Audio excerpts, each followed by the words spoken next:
Rangers was the launch pad for this latest attempt to take full points from successive matches. On-form Motherwell stood in the way. Match commentator Archie McPherson. Not surprisingly, Celtic receiving a tumultuous welcome from a crowd who are not going to relinquish last Saturday's memory all that easily. And neither will this Celtic team, which shows that Jonathan Gould hasn't made it. Tony Warner continues in goal. And here we have Johan Mjällby. He continues, but he left off last Saturday playing like an old firm veteran, the man from Sweden with the versatility to play anywhere in midfield or defence.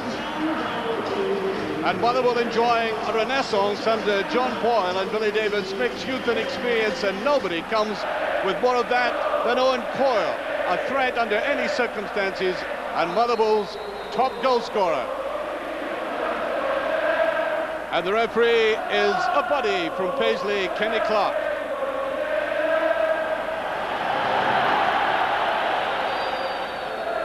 Well, I know it's very difficult to comprehend, but would you believe Celtic as champions haven't put back-to-back league victories together since last February? Well, I suppose to their supporters that got used to a kind of roller coaster ride supporting this side. Well, last week they were on the highest peak you could get. Will they stay there? They certainly don't want a big dip again.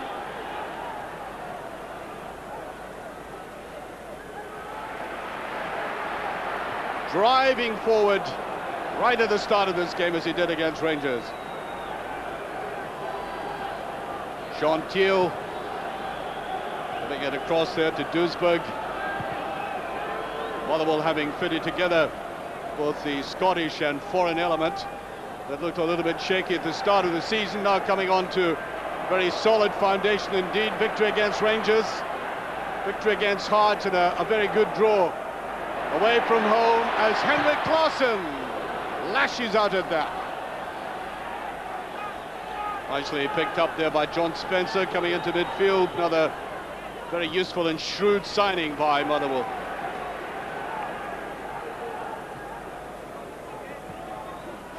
Alan Stubbs right forward there, just a moment of indecision right in the middle of that Motherwell defence, but they got rid of it.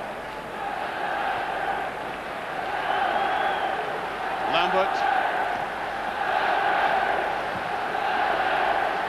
Larsson, quite the outstanding Celtic player in my view, picked up by Donnelly.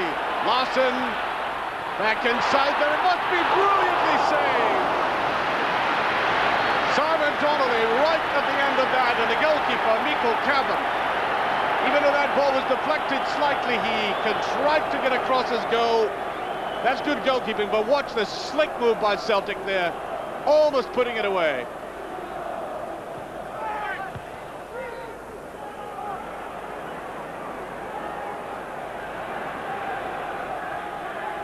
Stephen Mahay. Oh, there's a gift. He must put it in. He's trying to cut back there. Well, Motherwell can scarce afford to play suicidally like that. They're coming against a team right on the crest of the wave. You do not give them early Christmas gifts like this. Now, he took the goalkeeper away to the side, Larsson, and maybe just pushed it a little bit too far over. There's the management side, Billy Davis, former Rangers player, of course.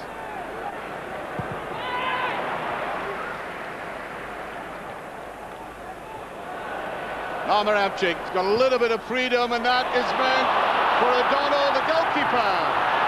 Seemed to hesitate at first, and then he became very convinced he would get the ball eventually, but that decision came late.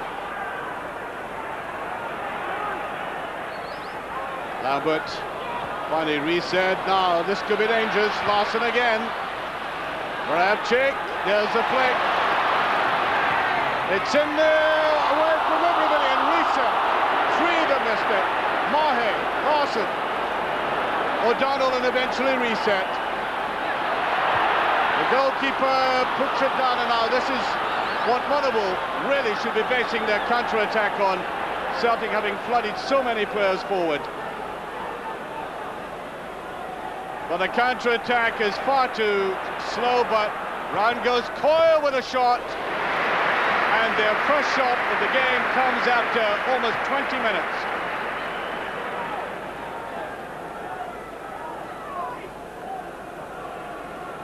There's the Motherwell management again, getting maybe just a little bit more out of the game.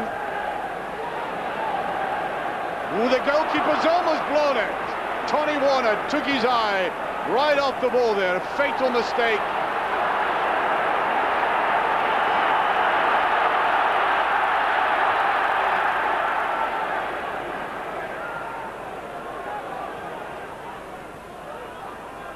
O'Donnell.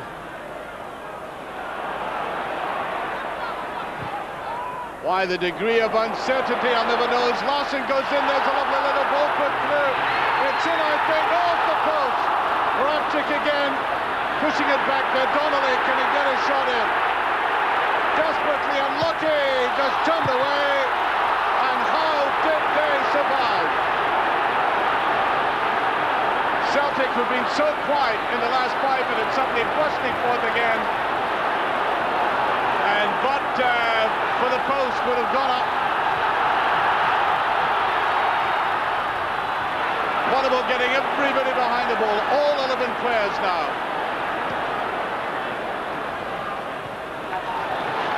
Well, you either crumble after a chance like that, or you believe that somebody up there likes you and take the benefit out of it. Now watch it again, a kind of crazy situation here as it was touched away. Moravcik, I think, didn't hit it with a conviction that ought to have been there, and as a result it trickled away, faded out, and a chance eventually going astray. Spencer in a net. There he is again. Is he going for goal himself? He is.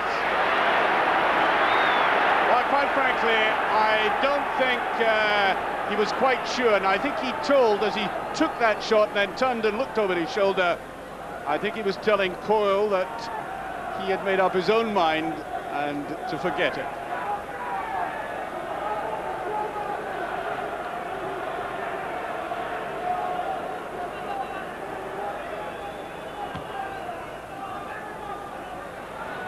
Moravcik, lovely ball inside. Larson tries to go in. It's there. Larson opens the scoring for Celtic. 39 minutes gone. And after all, the effort, some of them quite laborious to try and break this defence. A goal of simplicity, long ball, touch through to Larson, and with that typical tenacity, causing the Motherwell sub in the back of that goal to put his head in his hands, squeezing it past the goalkeeper, who I think might have made a better effort at it than that. Henrik Larsson, 14th goal of the season. McMillan, beautiful play by McMillan. Now Coyle shepherded across again, and Celtic will always have to watch this man. He skirts around the edge of the play, goes left, goes right, has wonderful acceleration. It's a better ball inside, and that's not far away. A decent shot there by Ged Brannan. Yes, he looked up, took very careful aim that time, and looked, there was a little bit of swerve in it, although Tony Warner did get across quickly.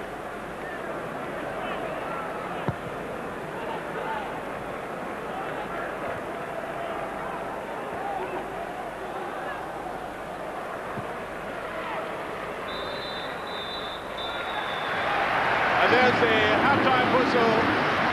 The first 20 minutes of that first half belonging almost exclusively to Celtic. Several chances falling their way. A lovely burst through by Donnelly to start off with. And then, of course, that crazy incident when Moravcik touched the ball past the goalkeeper and watched it agonizingly against the post. And then a simple breakthrough. A lovely ball played through the middle. A lot of work still to be done, but Henrik Larsson is built specially for this, slipping it away eventually, and Celtic at half-time leading by that only goal. Oh no! The sweepers really broke that move up.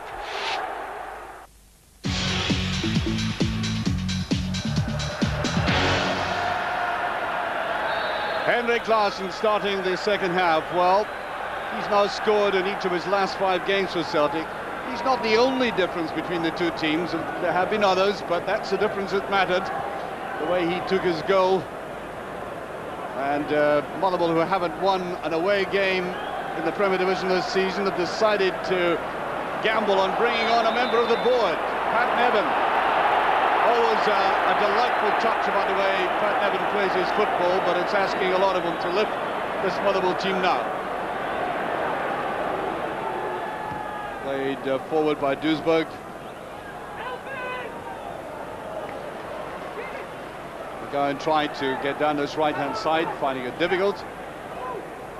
There's Nevin getting his first real touch of it, and well, being dwarfed there by the mighty figure of Bjalby. Away goes Larsson. Look at that easy style of his, drifting away from players. That's a beautiful ball inside to O'Donnell, and he does it!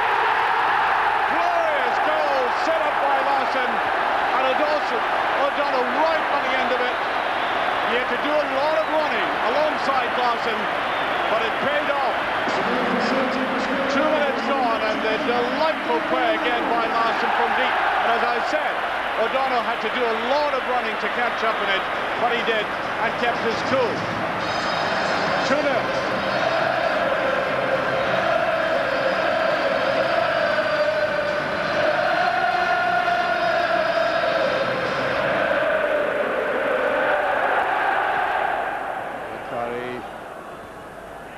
Beautiful ball played in there by Coyle to May. And it's just over the top. Well, Owen Coyle, what would Motherwell be without this man? He's not only a danger in his own right, but he can play intelligently like that.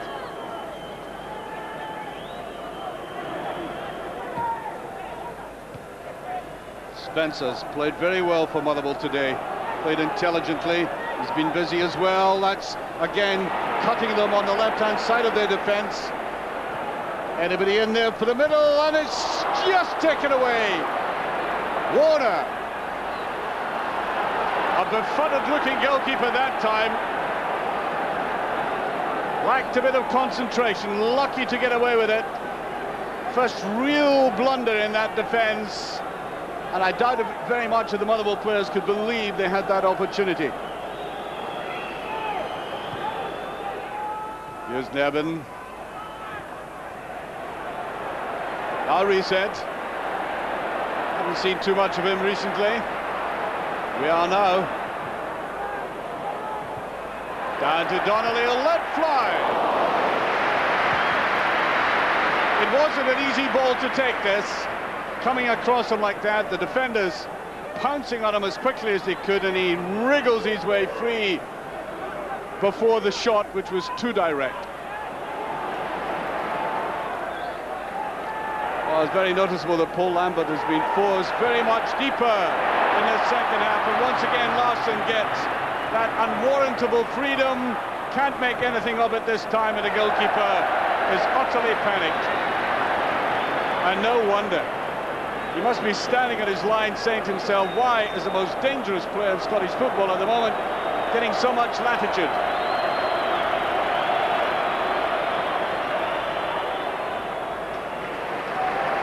Plenty of space for Anoni now. Ending up with the same kind of pass, Larsson, Mahe. That's a bit of ball, and Anoni must let fly. Well, he wasn't too far away with that. That's a man in a very good position, and even though the defenders were right across his vision, went for that far corner.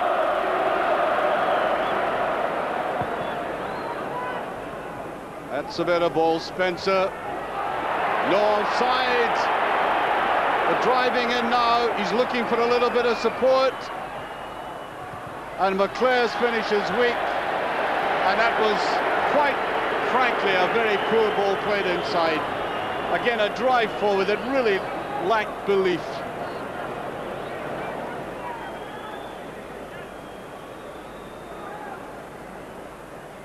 Just about 45 seconds or so left. There's Nevin trying again, then Spencer. Well, that's a very good shot, and it slips up there at the last. Tony Warner going down in that, but I think the little bounce almost deceiving him.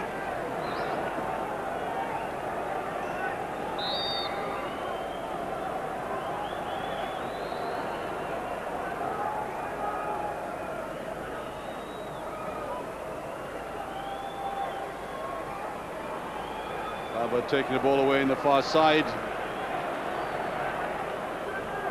3 minutes of stoppage time have been played.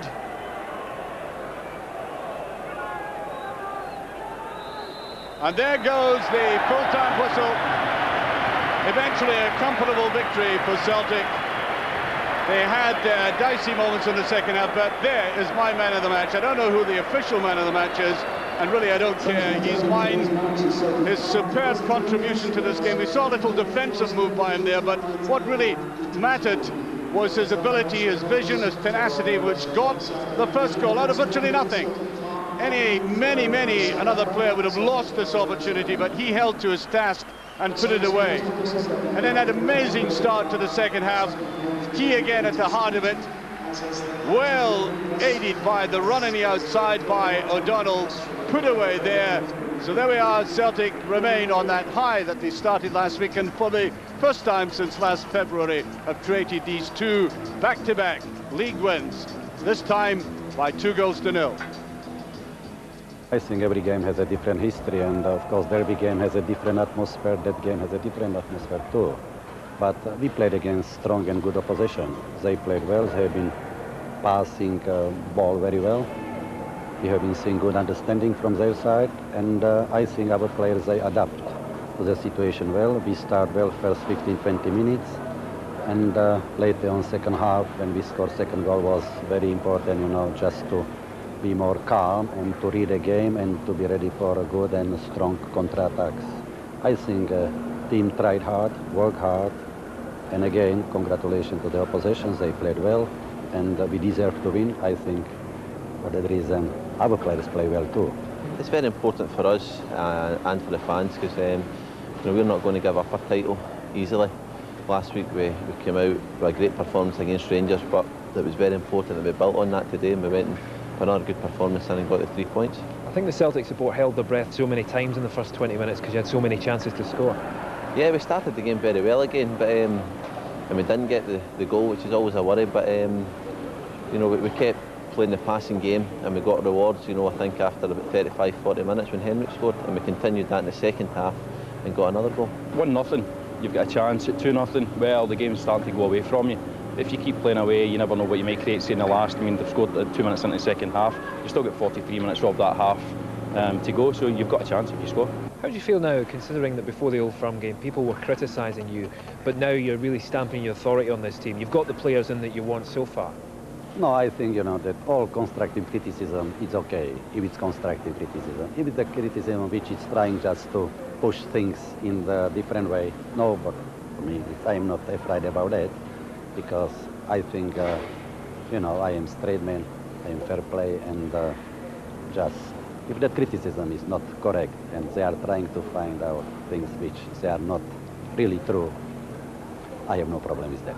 Finally, two games to come, Hearts and then Dundee United, very key matches. Yep, both away from home, hard places to go and get a result, but I think if we put the same performance as we have the past 2 games, then we'll come out with another 3 points. What colour are you going to dye your hair this week?